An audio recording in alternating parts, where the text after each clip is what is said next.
warahmatullahi wabarakatuh. Hai semuanya, kita dari kelompok 2 Sosiologi. Di sini kita akan menampilkan video wawancara kita mengenai masalah sosial kenakalan remaja di lingkungan sekolah mengenai tata tertib sekolah.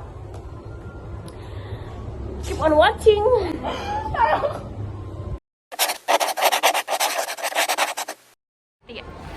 Sekarang ini saya sudah bersama Bu Salsa selaku guru BK yang ingin mewawancarai keterkaitan dengan kenakalan remaja yang ada di SMA 18. Tanggapan Ibu apa Bu tentang kenakalan remaja yang ada di SMA 18 ini? Kenakalan remaja yang ada di SMA 18 dan untuk SMA 18 sendiri secara umum untuk kenakalan remaja yang terjadi di sini itu tidak begitu banyak ya, maksudnya untuk laporan sendiri baik dari luar maupun dari dalam sekolah ada memang beberapa kasus, tapi kenakalan remaja yang dilakukan itu terkait kenakalan remaja yang umum, artinya tidak sampai ke ranah kepolisian atau polisi. Ibu sebagai guru BK, bagaimana nih Bu cara mengatasi hal tersebut? Mengenai kenakalan remaja, untuk kenakalan remaja tentunya harus kita minimalisir sedini mungkin. Jadi kalau bisa memang tidak ada kenakalan remaja yang berkembang di SMA 18. Nah, caranya biasa kita sebagai tim BK selain memberikan layanan klasikal di kelas, kita juga mengadakan bimbingan kelompok kepada siswa atau peserta didik, dan nanti jika sudah ada indikasi ke arah kenakalan remaja, biasanya kita akan melakukan konseling baik secara individu maupun kelompok kepada anak-anak yang memang diindikasikan memiliki kenakalan remaja. Terakhir nih Bu, pertanyaan dari saya. Pesan Ibu apa sih Bu kira-kira buat murid-murid yang masih melanggar tata tertib sekolah? Untuk tata tertib ya. Nah, untuk tata tertib sekolah ini memang kan masih ada beberapa siswa yang masih melakukan pelanggaran tata tertib di sekolah. Pesannya di setiap tempat dimanapun kalian berada itu kan pasti ada tata tertib yang harus kalian tepati. Bukan hanya di sekolah sebenarnya, tapi kalian mau di rumah ataupun nanti setelah lebih jauh lagi mungkin kalian setelah lulus dari sini di lingkungan masyarakat, lingkungan perkuliahan, bahkan lingkungan keluarga tetap ada tata tertib yang harus dipatuhi. Jadi pesannya kalian harus mentaati atau menjalankan semua tata tertib yang ada dimanapun kalian bertempat, gitu ya. Ketika kalian melanggar tata tertib, ya maka kalian pun akan mendapatkan sanksinya, baik itu sanksi berupa sosial maupun mungkin sanksi yang berlaku di tempat tersebut. Jadi tetapi tata tertib yang berlaku dimanapun kalian bertempat.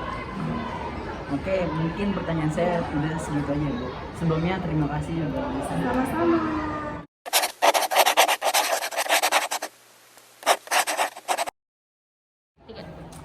Oke, sekarang saya sudah bersama Bapak Zaki selaku guru biologi SMA Negeri 18. Saya di sini ingin mewawancarai keterkaitan tentang peraturan tata tertib sekolah. Pasti Bapak udah sering nih kan melihat murid-murid di SMA Negeri 18 yang pakai kaos pendek, minta celana pensil, rok span. Nah, itu tuh gimana sih Pak tanggapan Bapak terhadap pelaku-pelaku pelanggaran tata tertib sekolah? Kalau menurut saya sih kalau dibilang pelanggaran mah bukan pelanggaran yang serius ya, tapi tetap dianggap pelanggaran karena memang peraturan aslinya sudah tertulis untuk berpakaian rapi dan sesuai aturan. Dan kenapa aturan itu dibuat? Tentu saja untuk meningkatkan kedisiplinan murid-murid tersebut. Nah, dibuat begitu agar mereka saat keluar dari SMA ini mereka menjadi orang-orang yang lebih baik, yang taat aturan, yang disiplin. Nah, untuk kalau menurut saya kalau seperti itu cara menanggulanginya mungkin harus dari peraturan sekolahnya sih ya. Dari peraturan sekolah harus lebih diperketat, atau enggak orang tua murid yang harus di briefing, atau enggak yang bekerja sama dengan sekolah harus juga sadar diri untuk menyadarkan si muridnya ini untuk berpakaian lebih rapi, atau enggak berperilaku lebih disiplin seperti datang pagi, atau enggak berpakaian sesuai tata tertib sekolah gitu aja sih. Gitu aja ya. Nah, Saya ada pertanyaan lagi nih Pak buat Bapak. Iya. Pesan Bapak itu buat murid-murid yang masih suka melanggar kayak gitu gimana tuh Pak? Pesan saya, bertaubatlah, bertaubat. Kalau kita lihat lagi saat upacara bendera tadi kan pembahasannya tentang kedisiplinan. Kalau kita sudah disiplin dari diri sendiri, pasti sifat kita yang lain itu juga akan ikut. Misalnya kalau kita disiplin, kita terbiasa untuk rajin. Nah, kita seperti mengepel rumah dan lain-lain, nanti rumah kita pasti akan bersih. Begitu juga dengan diri kita sendiri. Begitu aja sih. Mungkin cukup sekian sih Pak. Oh, iya. Pertanyaan dari saya sebelumnya. Sebelumnya terima kasih Pak atas waktunya yang sudah diwawancarai. Oke.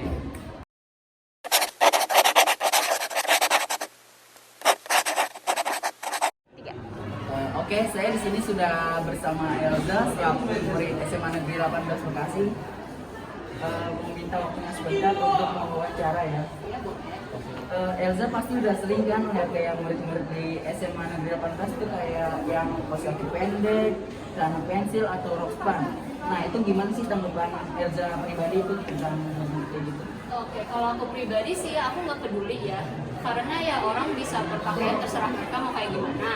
Tapi ya karena kalau di sekitar sekolah itu ada peraturannya kan, jadi sebenarnya itu mereka melanggar peraturan. Sebenarnya mereka nggak boleh kayak gitu, tapi ya itu sebenarnya tergantung mereka sendiri. Oke, lanjut ke pertanyaan saya lagi ya. Nah, kira-kira kalau Elza sendiri gimana sih cara mengatasi hal-hal tersebut kayak gitu? Kalau mengatasi hal tersebut sebenarnya sedikit aneh ya, soalnya kan sesama murid gitu. Mungkin kalau aku udah deket atau mereka udah ngelewatin batas, aku bakal ngingetin. Tapi ya kalau enggak ya aku gak bakal gangguin. Tapi balik lagi ke sadar diri ya. Iya, balik sadar diri ya. Pertanyaan terakhir nih, kira-kira apa tuh pesan Elza buat murid-murid yang suka masih melanggar tata tertib sekolah? Kalau pesan sih ya, yang pasti jangan diulangin karena itu ngerugiin diri sendiri, juga ngerepotin orang lain lah ya. Jadi ya sebaiknya nggak dilakuin. Oke, mungkin pertanyaan saya sudah mungkin sekian ya. Terima kasih Elza sudah mengasih waktunya Ya, kesempatan ini. sama-sama. Oke. You got me looking for attention.